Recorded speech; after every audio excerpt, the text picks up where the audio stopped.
Food for thought. What is Suicide Squad really going to basically stand out as in terms of a video game? What's going to make it very distinctive? So far, so good. I've heard a lot of our fans in the DC Games community say things like, Suicide Squad is going to be fun and it's a game made by Rocksteady. That's pretty much been the very main arguments that I've seen from a lot of folk. Now, I'm looking forward to Suicide Squad Kill the Justice League, but I really want to go ahead and play devil's advocate. I want to really check a lot of the intentions behind the game before we actually approach launch and release. The reason I want to do that is because I saw the way DC fans, for the most part, in a loud way, approached Gotham Knights as a video game. Because already I'm saying this because Gotham Knights took a slightly different approach to make a game in its own right. In fact, I saw an audience member, they told me that they felt games that were worth $70 include Call of Duty. I disagree because Call of Duty has made multiple iterations and has hardly changed its formula significantly. But it's not necessarily something where I sit here and dog on because, as a disclaimer, I'm actually an investor in Activision stocks. It is very profitable. Gamers seem to continue to want to play the same game. And so I'm going to sit here as a shareholder enjoying the fact that they're doing that. So for me, you can play Call of Duty all you want. I probably will not play it, but it benefits me anyways. But in terms of innovation, Call of Duty cannot say it's an innovative game. In terms of innovation, Suicide Squad Kill the Justice League can actually try to brag about that depending on how the game goes. But if you say one game that we've seen that tried its innovation is Gotham Knights. It basically took the Batman formula and then made it an RPG, put 4 different characters that are heavily involved in the entire gameplay sequence. To me, that is something that is innovative. I don't care what anybody says. I don't care if somebody sits here and says, oh, well, but they should have done this and this and this. Don't worry. You can apply and get a job as a creative director. Maybe you can make the next superhero game in the DC universe and you can give us that vision that you actually want. So thinking about it, I see that a lot of fans are saying, Suicide Squad is going to have these 2 markers. It's going to have Rocksteady's imprint and it's also going to be fun. Well, here's the thing.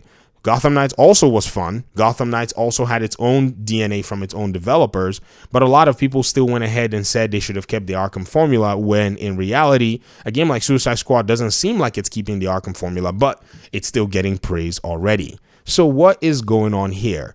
This is one of those reasons that I usually make these videos because I want to point out that gamers are used to playing favorites. You see, Suicide Squad Kill the Justice League is not an, in quote, Arkham game. And when I say that, somebody might say, but it's in the Arkhamverse. I know this, but it does not maintain the formula that you see in Batman Arkham Knight, Arkham City, and Arkham Asylum. It goes a whole different route. You see, in the Arkham games, you played a heavily based melee combat system where you did some horde fighting, but it was very methodical, very simple in a sense. You didn't necessarily have to combine or mix too much, except for skills using gadgets that Batman already had. And then you had the opportunity to once in a while play the melee combat as some of the different characters in the game.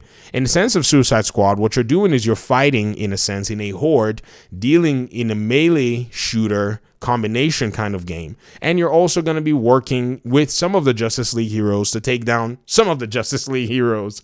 So it's going to be interesting in this dynamic where you have a villain versus hero versus superheroes situation. And it's going to be very exciting to see how this all plays out. I think this game is taking on a Guardians of the Galaxy-esque type, humorous type of game in a sense, and at the same time having some form of the Avengers aspect to it. We'll see how monetization goes, though. This is one thing that nobody wants to basically address because many people are afraid that, if a Rocksteady game had any monetization in it, it's probably going to suck. But here's the thing. Video games is a business, so don't be shocked when you see monetization in Suicide Squad Kill the Justice League. In fact, you should probably be shocked if you don't see the game get monetized. These are some of the things that we also have to look at in terms of this food for thought.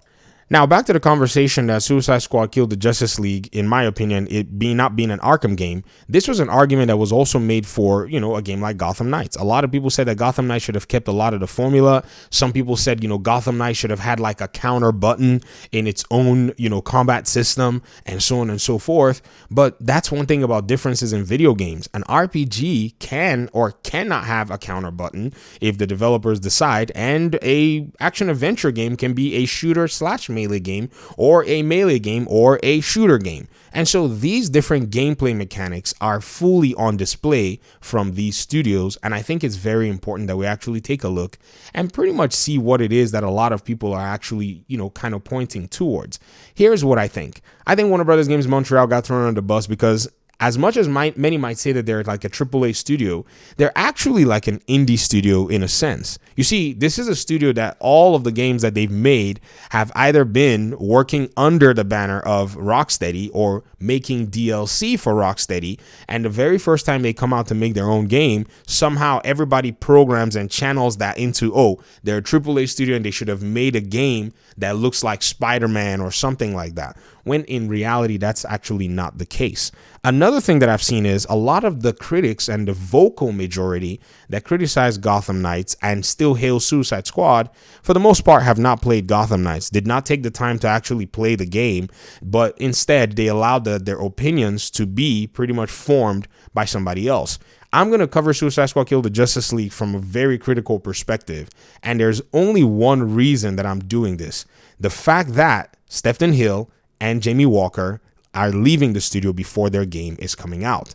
To me, I think this is a very huge marker for this particular video game. Everything was fine and dandy. I was super excited. I am still looking forward to the game. But when a creator leaves, because in my opinion, the biggest thing creators will leave for is the fact that they no longer have creative control. So this game, in my own estimation, has been heavily influenced by a lot of what the corporation and the person making a lot of the decisions has actually wanted to see in the game. Gamers should be very cautious about stuff like this. You see, when a game goes into this corporation mode, you really got to take a very good look at where things are going. You cannot just blindly jump in and say, oh, because it's Rocksteady, it's going to be fun. It doesn't make any sense. Rocksteady is a corporate entity. It's Rocksteady Limited. So basically, they have to follow a lot of what corporations try to follow, which is pretty much being profitable and making money. It's not like your local arcade that's just set up for fun or your retro video game and comic store. This is a multi-million-dollar business venture that has consequences to a multi-billion-dollar entertainment industry. So when you think about it that way, then you start to see that, man, this game is going to give you the Avengers vibes for the most part. Now, there is that possibility that a game is going to have its own unique signature. There's nothing wrong with that. But until we start to see more about the game, more about gameplay, more about marketing, I think this is one of those places where players have to just continue to chew very slowly on what it is that they actually expect from this game. Because as much as many gamers who said, oh, the Arkham formula was the greatest and the best, I think many of them are going to come back to the place and say, okay, Suicide Squad is not an Arkham game, and then they're going to have to maybe play some mental gymnastics and not be consistent with their criticisms of Gotham Knights. It's going to be very interesting to watch because Gotham Knights is not an Arkham game, right? But because Suicide Squad is set in the Arkhamverse, it seems like some people have probably concluded that the game can do no wrong. Well, I guess at release, we're going to be able to pretty much evaluate this stance. Thankfully, the game is coming very soon.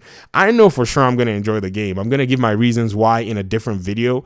And I wanted to make this video more as, one of those, analytical videos where you're thinking through specific points that are not just necessarily jumping in as a fan, thinking everything is going to be well and dandy. We played video games way too long for us to dream that that's going to be the case. All right. Respond in the comment section. Let me hear your thoughts. And we'll go on from here. Peace out.